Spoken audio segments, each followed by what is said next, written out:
CJI Suryakant ने मुख्य निर्वाचन आयुक्त और निर्वाचन आयुक्तों की नियुक्ति के लिए जिम्मेदार एक चयन समिति से प्रधान न्यायाधीश को हटाने संबंधी 2023 के एक कानून की संवैधानिक वैधता को चुनौती देने वाली याचिकाओं की सुनवाई से शुक्रवार को स्वयं को अलग कर लिया। कानून को उसको चैलेंज किया गया था, जिसमें सुप्रीम कोर्ट ने एक व्यवस्था दी थी जो अपॉइंटमेंट कैसे होगा। उसमें एक कोलिजियम बनाया था जिसमें leader of opposition, prime minister और चीफ जस्टिस मिलके ही अपॉइंटमेंट करेंगे इलेक्शन कमिश्नर को, और उस कानून के लाके उसको मोल्ड कर दिया था और चीफ जस्टिस साहब को एक्सक्लूड करके कैबिनेट मिनिस्टर को उसमें रखा गया था। सुप्रीम कोर्ट की इस बेंच में न्यायमूर्ति जयमाला बागची और न्यायमूर्ति विपुल एम पंचोली भी शामिल हैं। ये पीठ मुख्य निर्वाचन आयुक्त और अन्य निर्वाचन आयुक्त की नियुक्ति, सेवा शर्तें और कार्यकाल अधिनियम 2023 के कुछ प्रावधानों की वैधता को चुनौती देने वाली जनहित याचिकाओं पर सुनवाई कर रही है।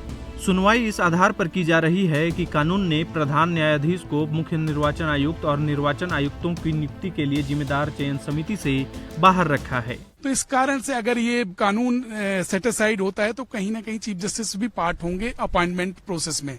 इसीलिए चीफ जस्टिस साहब ने कहा कि इसमें इस पिटीशन को हम भी नहीं सुनेंगे और जो आने वाले समय में चीफ जस्टिस बन सकते हैं वो लोग भी नहीं सुनेंगे। हमने एक ऐसी बेंच कॉन्स्टिट्यूट करेंगे जो चीफ जस्टिस नहीं बनेंगे। दिसंबर 2023 में संसद द्वारा पारित यह कानून उच्चतम न्यायालय के उस ऐतिहासिक फैसले के कुछ महीनों बाद आया जिसमें सुप्रीम कोर्ट ने निर्देश दिया था कि निर्वाचन आयुक्तों की नियुक्ति प्रधानमंत्री, विपक्ष के नेता और प्रधान न्यायाधीश की सदस्यता वाली एक समिति द्वारा की जाए। इस कानून को कांग्रेस नेता जया ठाकुर और एसोसिएशन फॉर डेमोक्रेटिक रिफॉर्म सहित कई याचिकाकर्ताओं ने चुनौती दी है।